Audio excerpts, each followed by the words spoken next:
the country is almost impossible for someone like me to live in. Mm. You cannot tell the truth without the police coming to your door.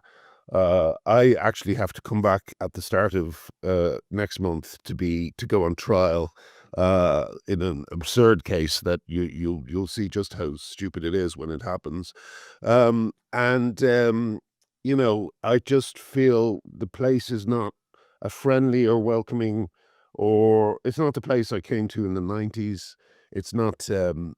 It now I was in London recently, and I was looking out at the I was in a car and I was looking out at the grime of London, and I Yeah. thought there's nothing to balance out the grime anymore. There used to be a really exciting kind of creative cultural life.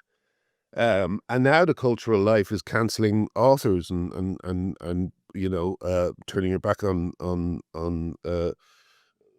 prize lists and stuff like this to show your virtue. Um, so it's not a creative place. It's not a happy place. I feel like the various tensions that exist at the moment are sure to explode uh, next year. If I think something's going to happen, and that scares me a lot.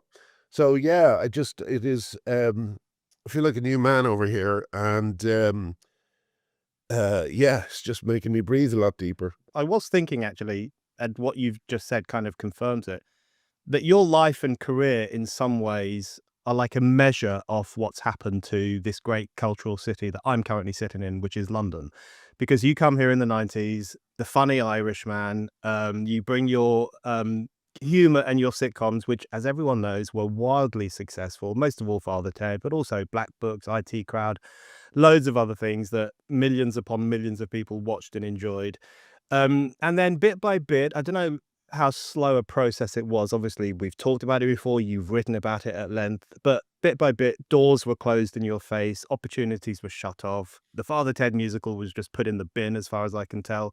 All because you said that if you've got a dick, you're a man, not a woman. Essentially, if we were to boil down your mission that you've been waging quite bravely for the past few years, is that how you see it? That you've just described it a little bit there, but you were welcomed kind of with open arms as a funny figure with something profoundly important to offer our culture, and then with no gratitude whatsoever, the door was slammed in your face. I mean, it was a pretty cruel experience, wasn't it?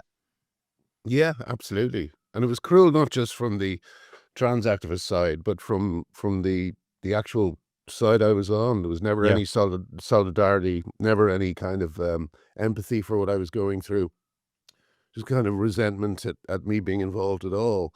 But I always said I was never in it for the feminism entirely. I was also standing up for my rights, and my ability to speak the truth. Um, and also, from the very first moment I was in, they went after my reputation, and my reputation is very important to me. My Mm. name is very important to me. So I felt I had to defend it. And you know, I certainly did react angrily in various ways to various people, but that's what happens when people are trying to destroy your life. You get angry and you react. Again, I'm just defending myself. Yeah, it's like, English people or people from which I know you are not an English person, but people from England used to go to America so they could practice their religion freely or state their beliefs freely, and that's we're talking 400 years ago. And now, 2025, people are going to America so that they can say biology is real, sex is real, also that or that they can pursue their cultural interests free from kind of cancellation and harassment. It is an extraordinary state of affairs. Yeah, but and also it's like I do feel that another reason I was kind of coughed out by polite society, including polite society on my side of the fight, is because I'm Irish. I don't think they like the fact that I'm stubborn, and that I have a temper, and that I'm up for a fight. They don't like this on either side. It's uncouth. It makes them nervous. And yeah, America is a very different place.